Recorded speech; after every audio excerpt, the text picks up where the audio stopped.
Hello everyone, welcome to my channel. I hope you are doing well. This is Sarthak and today's video is about basics of investment. So in this video we are going to cover why should one invest, what are the different investment options, what are some common mistakes that people do, and what are some good practices. So let's get started. So let's start with discussing what are investments. An investment is an asset acquired with the goal of generating income or appreciation. So in simple words, we can say the goal of investments is to grow money. Every investment has risks and return associated with it. We'll discuss more about this in the later part of the video. Now let's talk about must do things before you start investing. So the first thing is start saving money. Without savings, there is no investment. The second thing is reduce debt. Even if you're getting good returns on your investment, but if you're paying more money on the loans, it's a good idea to reduce debt. The third thing is have adequate protection in form of insurance. The fourth thing is have an emergency fund in place. Emergency fund is something that comes handy when there is an emergency situation in which you need a lot of money upfront. So the fifth thing is figure out your risk profile. So a risk profile is something which helps you deciding the investment options which are good for you. We'll talk about this in the later part of the video. So I've also created another video on saving money and emergency fund. You can click on the I button on the top right and check it out. Now the question may be asked, why should one invest? So the first and a very important reason to invest your money is to beat inflation. So what is inflation? Inflation in simple words is a rising rate of goods and services. So let's take an example for the understanding. Let's say you currently have 1,000 rupees with you and the cost of goods you spend on is also 1,000 rupees. Let's assume the inflation per year is 5%. So assuming you don't invest your money anywhere, your money after 1 year will remain at 1,000 rupees. But the cost of goods after 1 year will become 1,050 rupees. Your money after 5 years will also remain to be 1,000 rupees, but the cost of goods now would be 1,276 rupees. So you see now the cost of goods is increasing year after year, and the amount of goods you could buy with the same money today will not be the same and actually will be lesser after a few years. So your money's value is decreasing if you don't invest somewhere and don't beat inflation. Let's now look at the inflation numbers of India for past few months. So if you can see the current inflation is around 5.5% and in the past few months it has ranged from 4 to 7%. If we have a look at a past couple of years from 2012, the inflation has ranged from around 2% to as high as 12%. So if you don't let your money grow and beat inflation, the value of money is actually decreasing. The second very good reason to invest money is to grow it. It's not just about beating inflation, it's also about growing your money year after year. So let's now discuss about few investment options. Let's first have a look at the few factors to look out for in these investment options. So the first factor is liquidity or lock-in period. So this is how easy is it to convert the asset into cash without losing its value. The second thing to look out for is volatility. How volatile or how much do the returns vary? The third thing is average returns. How much average returns can you expect from these investment asset annually?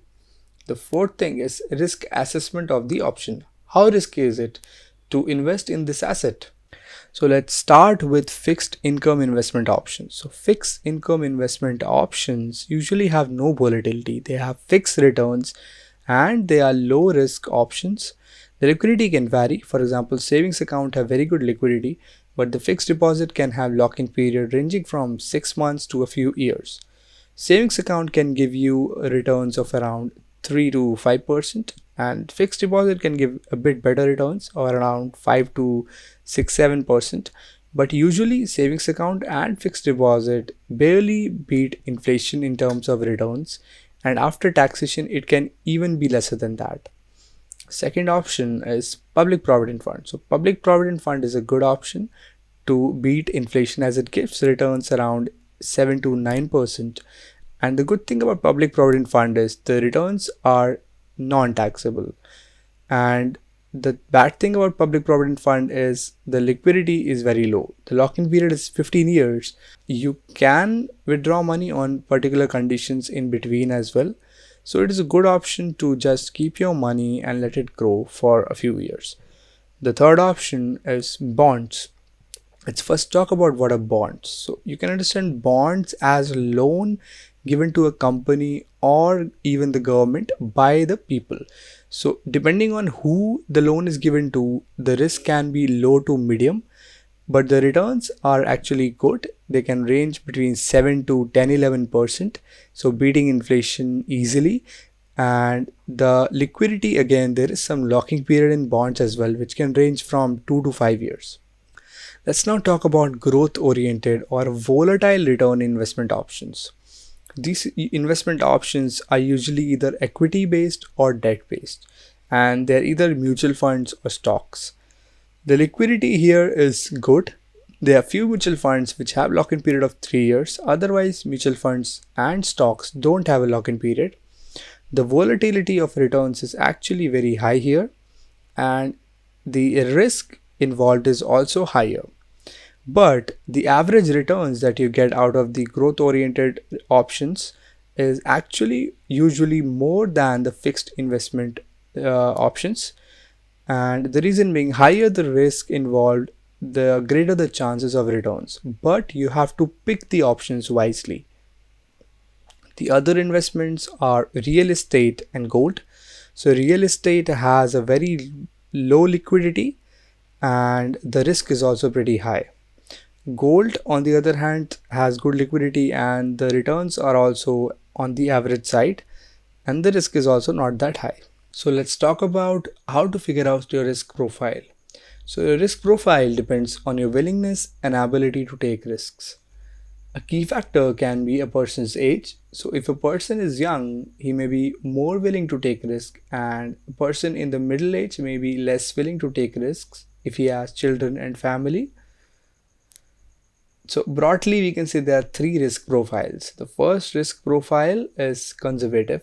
So in the conservative risk profile, low risk is desired and the returns can be average. So a person who wants to have a conservative risk profile will be investing more in the fixed income options or the growth options which have less risk, like debt mutual funds. The second risk profile is moderate risk profile. In this, the balance between returns and risk is made. So the person may be investing in fixed income investment options as well as the growth options, but not very aggressively in the growth options like stocks and mutual funds. The third risk profile is aggressive. In this risk profile, high returns are desired and higher risk can be taken. So the person would mostly be investing in the growth related options like stocks and mutual funds, and some investment can be in fixed income investment options. Let's now talk about a few common mistakes people make while investing. The first mistake is keeping all the money in cash or savings account.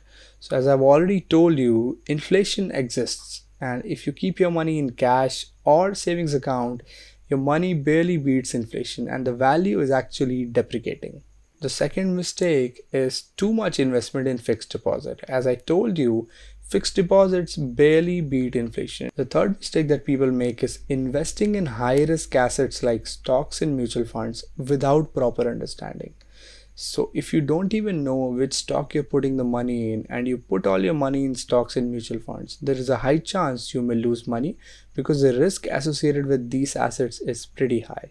And the fourth mistake that people make is not sticking to the risk profile. So getting swayed by the emotions. For example, they hear the news that stock market is rallying and they put a lot of money in stock markets even if the risk profile is conservative or moderate. Fifth mistake that people make is not diversifying enough. For example, putting all your money in the stock markets, and let's say in a particular situation stock market goes down and you need money, then you have to book losses. The sixth mistake that people make is not keeping enough liquid money. So if you don't have liquidity in money and you need money upfront, you'll be in a lot of trouble. Now let's talk about some good practices of investment. The first is deciding your risk profile. So if you know your risk profile and invest accordingly, you'll get the returns that you want and the risk will also be very minimum. Second is investing only in things you understand. So it's good to first understand the asset and then start investing in it. If this asset suits your risk profile, and if it does, how much should you invest in this asset? Third thing is invest for long term. If you look for returns in a very short term, there is a good chance you will invest in very risky assets and lose money. The fourth good practice is diversify. You should never put all your eggs in one basket. So diversifying actually reduces a lot of risk. There will always be a few decisions that you make which will come out to be bad and a few decisions which will come out to be good. So diversification sort of balances the risk and returns. The fifth good practice of investment is focusing on spending time in the market and not timing the market. So if your money spends time in the market and you have invested in good options, your money will definitely grow. Start early and invest regularly. Let's now sum it up. If you have enough savings, learn how to invest because beating inflation and growing your money is important. If you invest according to your risk profile, you'll be investing in the right options in the right amount and your money will definitely grow. Diversification reduces risk and also balances the risk return equation. And the last and the most important thing, don't forget to subscribe the channel. Do like the video if you like the content and also share the video among your friends. Thanks for watching.